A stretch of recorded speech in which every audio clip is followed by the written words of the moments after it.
I am good. I'm so glad you're with me. This is Yeah, so exciting. you look so beautiful. Oh my gosh, so do I love your earrings. Thank you, thank you. I wear faces. I have faces everywhere. Oh my God. On my journals, like all over my house. I don't know if you can see it, but I love Oh faces. my gosh. In my culture, paying honor to your ancestors is really important. And when I wear the faces and see the faces, it makes me feel like they're with me. I love that. Yeah. That is awesome. That's so neat. And so are those made after someone in your family or I mean are those No, oh no. Okay. not yet. Maybe that'll be something I can have in the future, but that's Ooh. a great idea. I love that. Okay. All right. Future business Yes, idea here. I We're love going to 3D print our parents' faces on that dangly earrings. All right. type of abstract art. I love it. We're going into business. I love it. Boom. I love it. Done. I'm so excited. Okay, so I have to tell, well, welcome everybody. I'm Rachel Donnelly with Black Dress Consultants. I always forget to do that. And tonight I am so excited. I have Joél Anthony, AKA the Grave Woman. I mean, when I found out about you, it was like everybody's like, if you don't know the Grave Woman, you are nobody in Atlanta. So it was like I was so glad when you and I connected, Yes. and because we're both in what we would call the death care industry, and we're both in Atlanta. Yes. I mean, so it's just like I say, we're sisters from another mister. So I am just so glad that we've connected. But I must say, it's a little overwhelming when I see all of your credentials.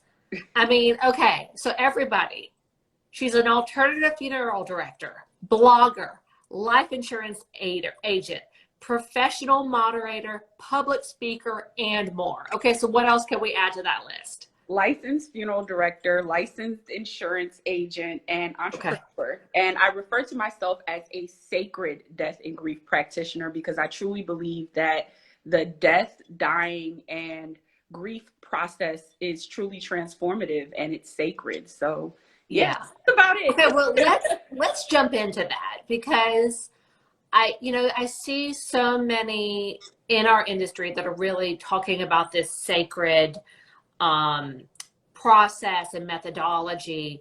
So could you just talk to me more about what that means, you think, in the outer space, and then what that means to the grave woman?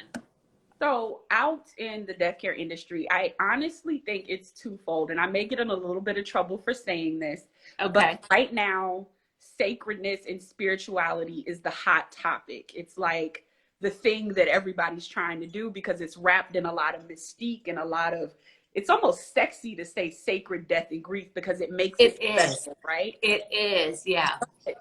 For me, and in the death care industry with some people as well, it just means personalized.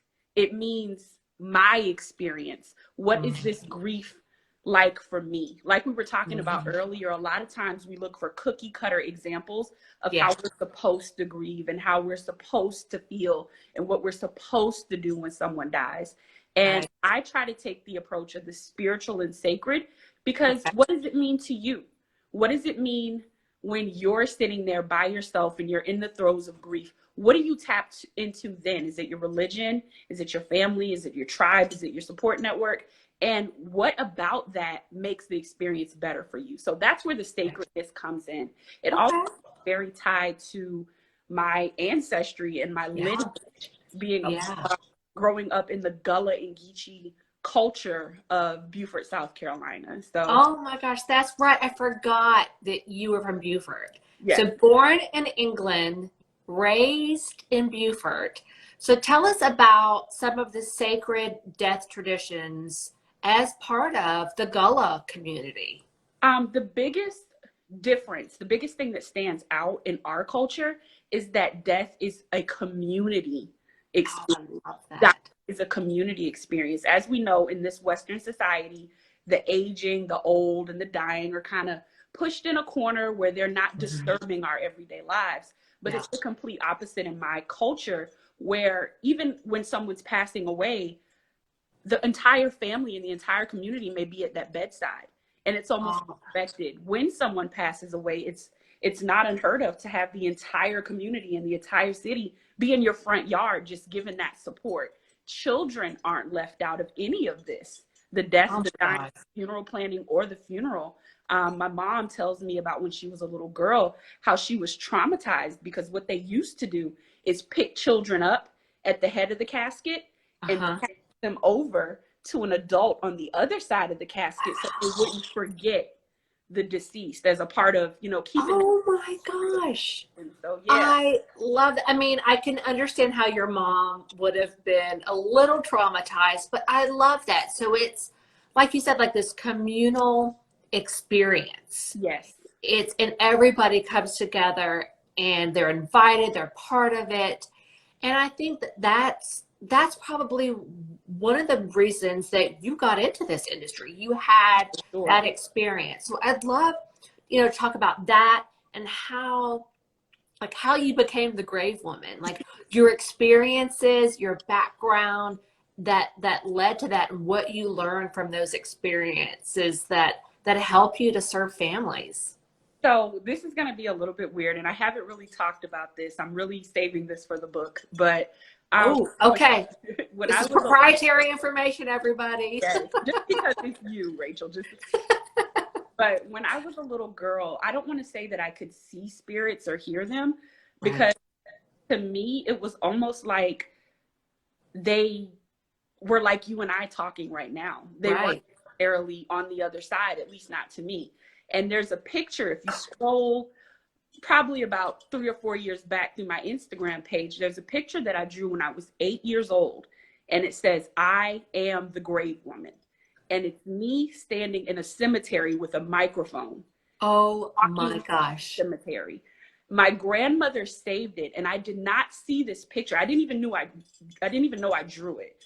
But I did not see this picture again until I was maybe 28 years old and about to graduate from mortuary school, going through some items my grandmother had given me as a graduation gift from high school, and found this picture.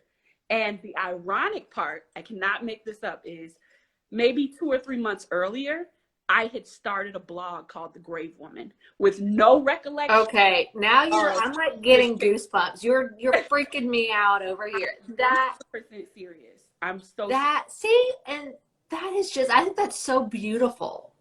It's not, and it wasn't even like a self-fulfilling prophecy, because you were 8. I was unaware. And so you didn't even know about it. You're right. Yes. Someone just said magic. It is magic, and I love that. So it was like this serendipitous calling that you had that was not conscious, that you didn't know about it. Okay, so wow. So this is amazing. We have a lot to unpack there. That is awesome. So you saw this after you were about to graduate from mortuary school. Yes. So if that drawing wasn't enough that led you there, but it didn't, what were the driving forces that led you to go to mortuary school? I grew up around the funeral home because my uncle was a funeral director. He was one of the closest people to me, one of the ancestors that I carry closely with me. And I was just fascinated with the dead and the dying, and who did their hair, who did their makeup, who put them in the caskets, what was the families feeling that made them cry when they came in. And so he would let me come to the funeral home with him and just help him around the funeral home. And when I got old and mature enough, he'd let me help him with dressing and help him, not really embalm, but like hand him tools and, you know, wipe things off. And that curiosity turned into research as I got older. I tried to run away from it. I tried to be a hairdresser, take care of elderly people. I tried to go to college, or I did go to college and get a degree in totally something completely different. But life just lined everything up to where when I graduated from college, the first call back that I got was for a job in a cemetery. And that curiosity and that research just all came back and flooded my heart. And that eventually led to me going into mortuary school and birthing the Grave Woman blog. Turned into the YouTube channel, which turned into meeting so many cool people online like yourself. I know. Turned into becoming licensed in a career in funeral service over the past 12 years, and now being a death care educator. Oh my gosh. I love it. Like this is, I'm just so excited to hear this story. Like, and I feel so honored that you shared this with me, but nobody else can share this. What happens in the IG live stays in the IG live, okay? Live. Yes. So let's talk about, because you and I have talked about this before, and the name of the IG live known as the Aftershocks of After Loss. And as you said, sacred death is having a moment, but death is having a moment. There are all of these companies that are popping up, death doulas. It's becoming so mainstream. It is.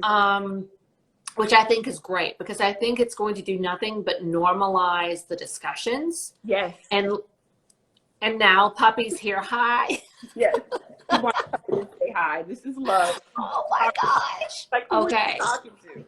So, yeah. What's his name or her name? Is Love. Love everyone. Love. All right, everybody. It's Rachel Donnelly with Black Dress Consultants, and we've got Joél Anthony, aka the Grave Woman, and Love, the cutest puppy ever. She's so cute. Thank you. So let's talk about your work with families. Mm-hmm. And, what do we want to talk about is some of the pain points that you see when working with families, and the ways that you help them, overcome. So what are the things that you see when working with families, some of the biggest questions, some of the biggest issues or hiccups, not only that they've lost their family member, but just approaching the funeral maybe for the first time they've ever done it, or so what are some of the things that you see in working with families?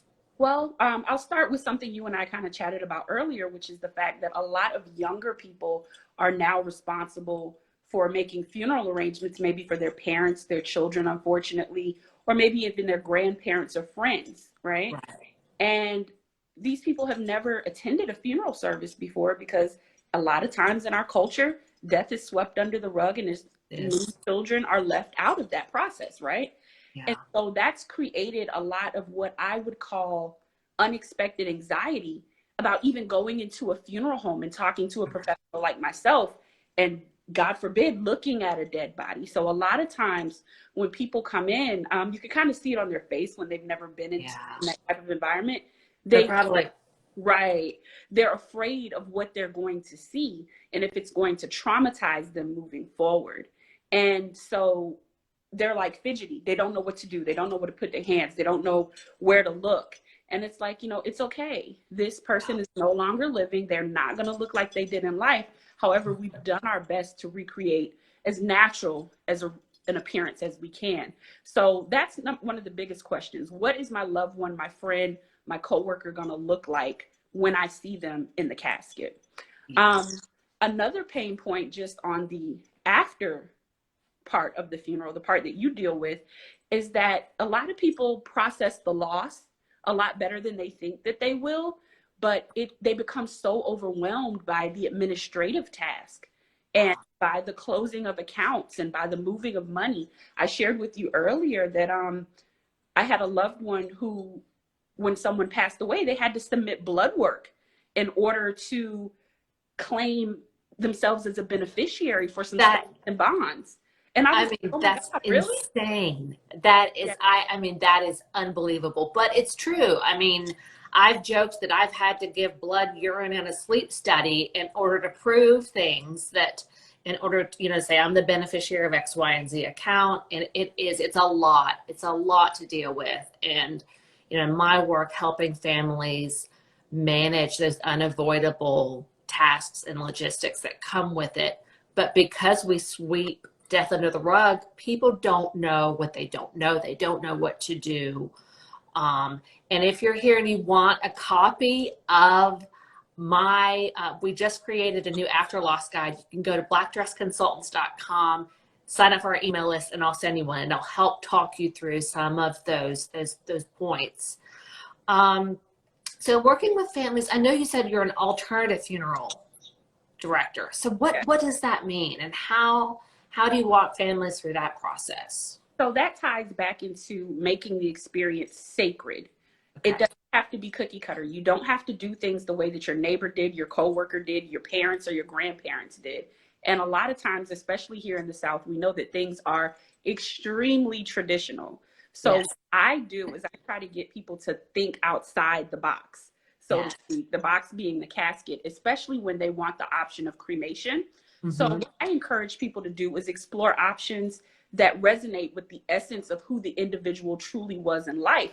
Things like space burial, memorial keepsakes, where you can take symbolic amounts of ashes and Yeah. place them in jewelry or artwork or paint. I've even worked with families where I've had a paint and sip with them and helped them to create beautiful pieces of art that they can hang in their homes and Oh also my get the gosh. matching copy with the ashes of the deceased. I have heard of that, but I Yes, have not yet seen that that's a bad word, in the flesh. I've not seen that, but I would love to. That's beautiful. it's I such think a it's, beautiful experience for the family, and it means so much to them because they just don't have their loved ones sitting somewhere where they're collecting dust and not a part of the energy anymore. So it's yeah. a beautiful experience. So I try to get people to think beyond what we've done traditionally, especially here in the South and especially with Oh my families. gosh. I Yeah. know. I love that because I love giving people the permission Yes, to and do something different. that's all we need is permission to know Yeah. that this is okay. And even if someone comes to me and they say that they want something that I've never heard of, I don't tell them no. What I say is, let me see if I can make this happen, and if I can, we'll figure out a way to do it for you, instead of just closing the door on all the options and alternatives. Yes. I love that. The answer is let me look. I love Yes, that. I know yes, when my mom died, I have her in wind chimes really. downstairs. And so she's out on my back porch and I have a little part of her ashes in my wind chime. So when the wind blows, my kids talk to her. And so but she's a part of it and she's a part of our home and being outdoors. And so that was something that was special to me. Like you said, that they're not just on a shelf, they're Yeah. part of your life and they're still there with you. So I love that. And I also And touch just for a second, if I no, can, no, no. what was a pain point. One of the biggest pain points that I see with families, especially when they spend a lot on a service out of emotion and out of regret, is buyer's remorse. They wish once they find out about alternatives, especially as that pertain to cremation, that they had done something like that instead of maybe spending $12,000 on a casket that they'll never get to see again. So buyer's remorse is a big pain point, especially in the past, I'll say 2 to 3 years. I I love that because I think having an honest and candid discussion with families about the cost is so important and so crucial. I was reading an article the other day that the average cost of dying in the US is 20,000. The most expensive state is Hawaii. I think it was 36,000. The least expensive was Mississippi at around 12,000. I mean, think about that. $20,000. That is a huge expense for a family that may, not have that in savings, made that they weren't expecting that loss.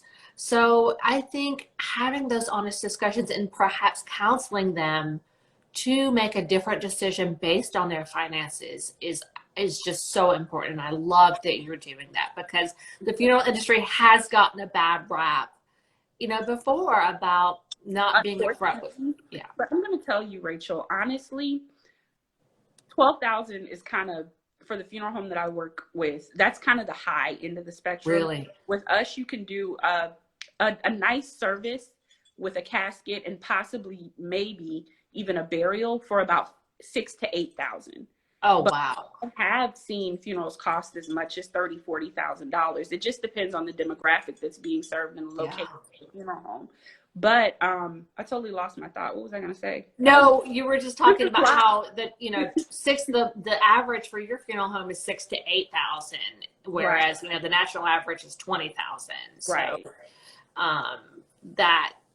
So speaking of people not anticipating a loss. And you and I were talking about this earlier about we've touched on grief, we've touched on sacred grief, but as just as your funeral, you have the permission to do it your way, Yes. to go at it with your preferences and what's meaningful to you. I think the same is with your grief process. So true. It's not a cookie cutter experience. So how, what we talked a little bit about how people approach grief, and how do you counsel people to approach grief? And I know you said you don't like this word, but I'm going to use it because I want you to tell me why you don't like it. Is better. How can we help people grieve better? But I want you to dispute that and go. So I don't like the term better because it almost sounds like you're doing it wrong. Yes. If you say, you can do this better. I can bake this cake, but I can make it 10 times better if you add this, right? Yes. So Yes. like it's a negative connotation on the experience. So what I try to encourage people to do is to build rituals around their grief experience. It could be something as simple as wearing an earring that reminds you of your loved one, or incorporating exercises, maybe breathing exercises or meditation.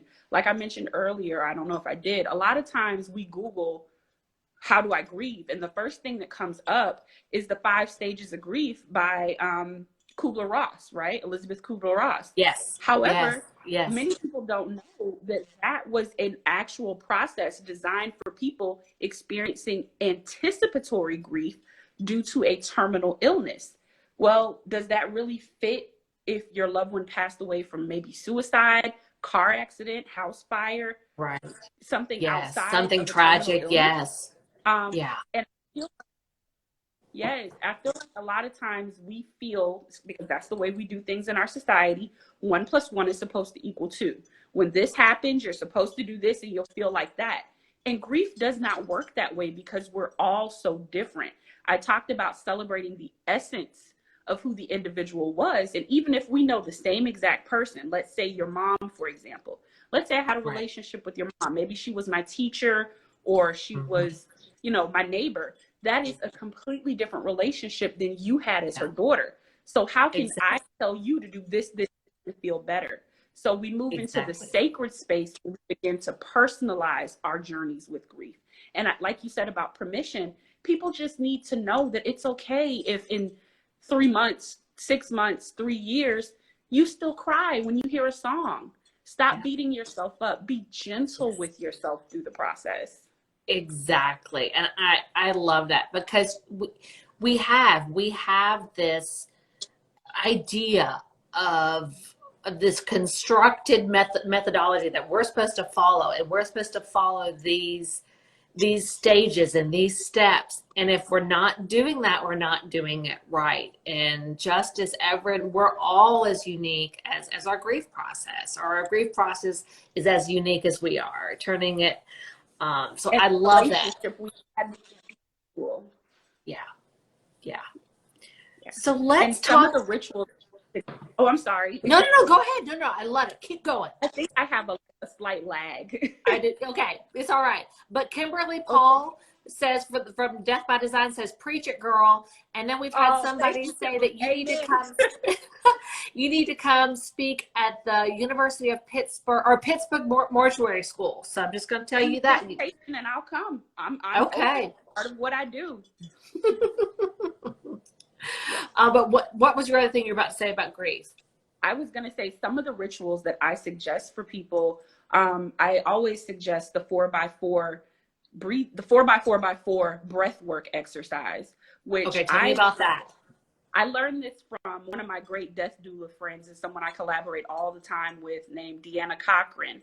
And what it is you kind of put your feet on the ground flat. You put your hands somewhere on your lap or just palms down wherever they're comfortable.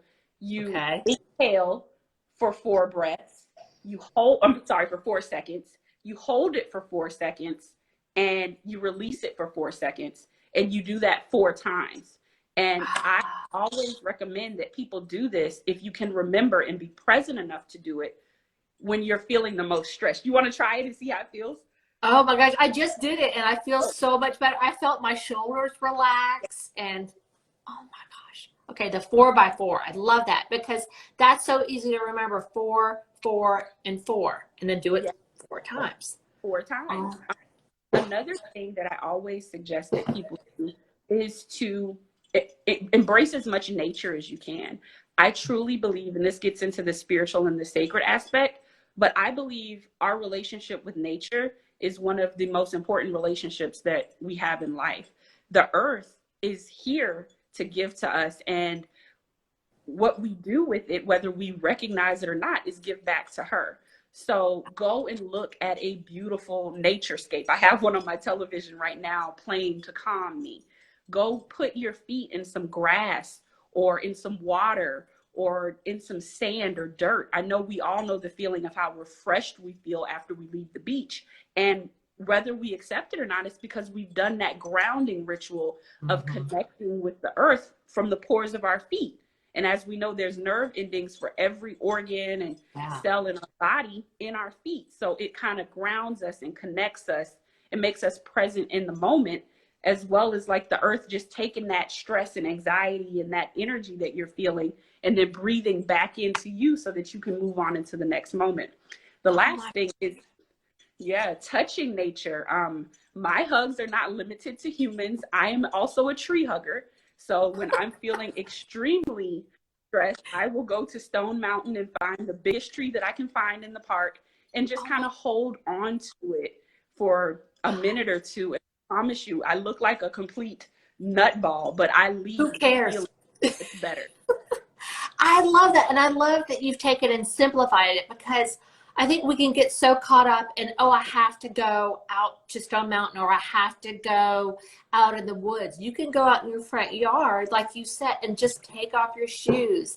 And if you have grass and, put your feet in the grass, or you can, like you said, take in a rock or take in a tree. You can, and those simple things, even if it's just for a couple of minutes or even seconds, like you said, will totally ground you. And I think we lose that way so easy. So I love how simple you've made it. So giving yourself permission. I like when they use the Burger King analogy to have it your way, right away. You can, your grief your way, connect with the earth your way, experience loss your way. I love it. Okay, so if anyone's just joined us, we are still with Joél Anthony, who is the Grave Woman. I'm so excited. I'm Rachel Donnelly with Black Dress Consultants. And so what's next for the Grave Woman? I mean, what else can you add to your resume?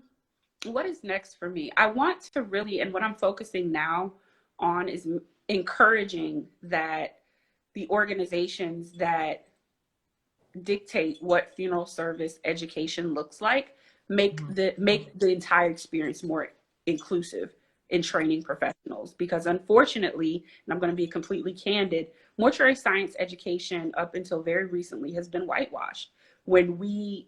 At least when I was in mortuary school, and I know I've heard several other people say this, we weren't taught how to care for the hair, skin, or cosmetic needs of Black and other individuals. So I have several courses dedicated to addressing things like racism.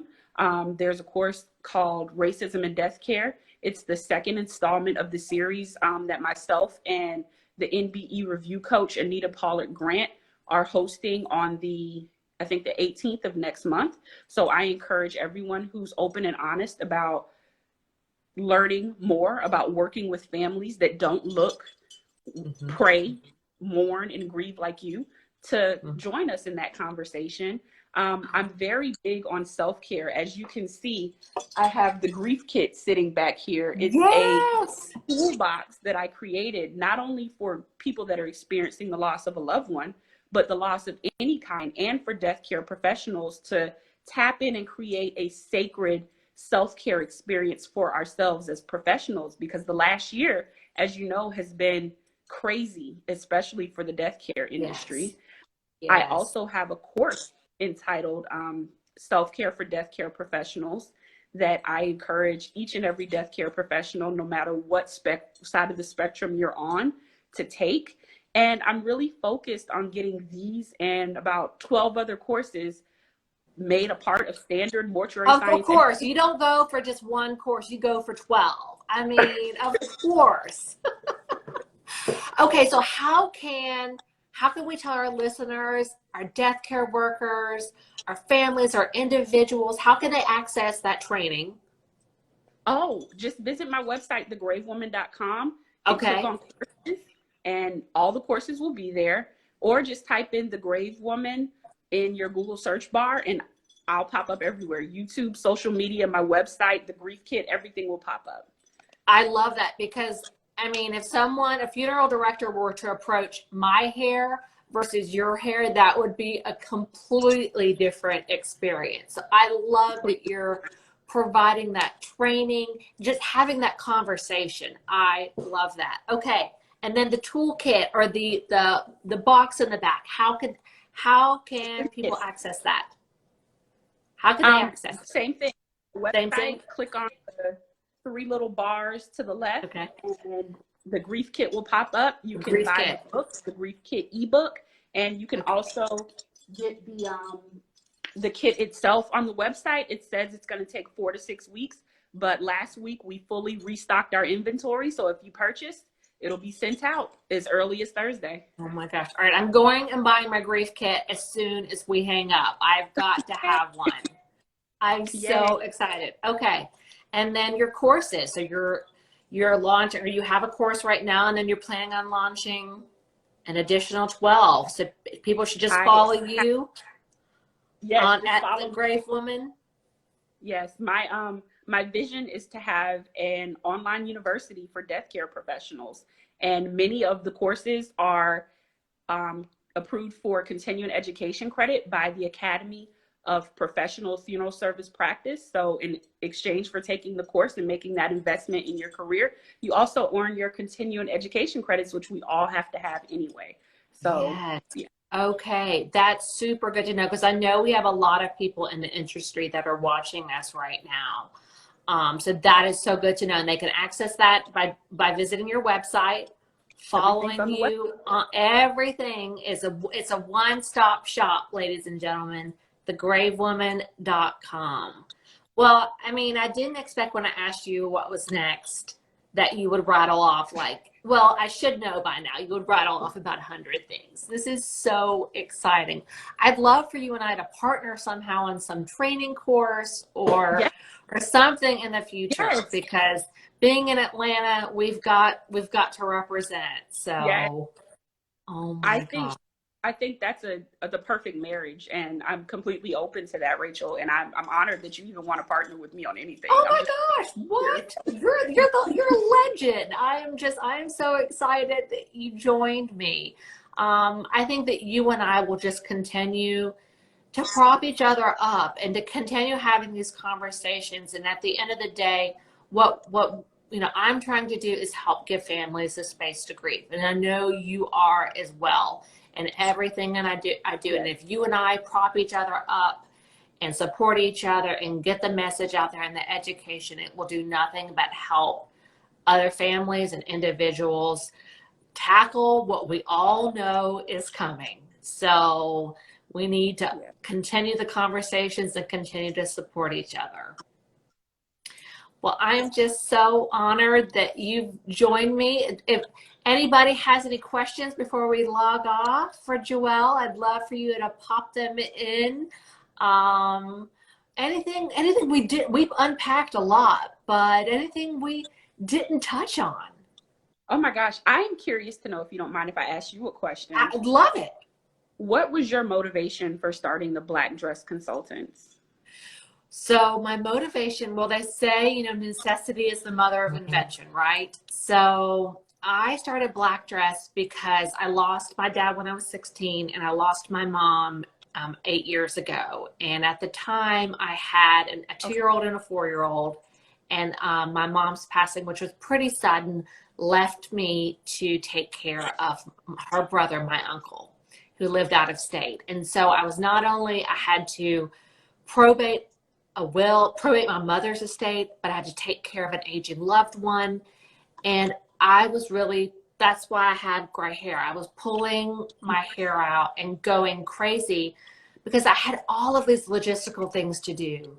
I literally, the day after my mom died, you know, Googled what to do after someone dies. I didn't know all of the logistics that you have to complete and that are put upon a family and survivors after someone is gone. So I said, you know what? This service didn't exist, so I'm going to create it myself. So Black Dress Consultants was born, and it's a nod, you know, as I mentioned, to my mom who did tours at Oakland Memorial Cemetery. She dressed up in 19th century mourning costume and used to be a docent at Oakland Memorial Cemetery. So it's a nod to the process of grieving, that we're supposed to wear black when we're grieving. But like I said, at the end of the day, I want to help give families the space to grieve and the ability to get back to the stuff that matters. Isn't that so beautiful? Like, we have to go to Oakland and have lunch or something. We do. Oh my gosh, and I gotta send you the picture of my mom dressed up that the AJC took of her. It's so beautiful. Yes, we should. I would love to. Let's do that. All right, it's a date. It's a date. We're going to talk more about offline about this book that you're writing, and we're just going to unpack so much. All right, we're going to make it a date. Yes. But I just wanted to thank you so much, everybody. Thank you for joining us. Great chat, ladies. You've already got a speaking invitation, Joelle. We're going to follow up with that. Everybody has said, I mean, you're rocking it, girl. So thank you, everybody, for joining us. Again, follow Joelle, aka the Grave Woman, at the Grave Woman is her handle on Instagram. You're on Facebook and YouTube, and follow her YouTube channel and thegravewoman.com. All right, guys, we'll see you next Tuesday. Thank you again. Thank you, Joelle. I love it. I love you. This is amazing, and look forward to future collaboration. Yes, thank you for having me, and thank you, everybody, for watching. Bye. Good night, everybody. Happy Tuesday.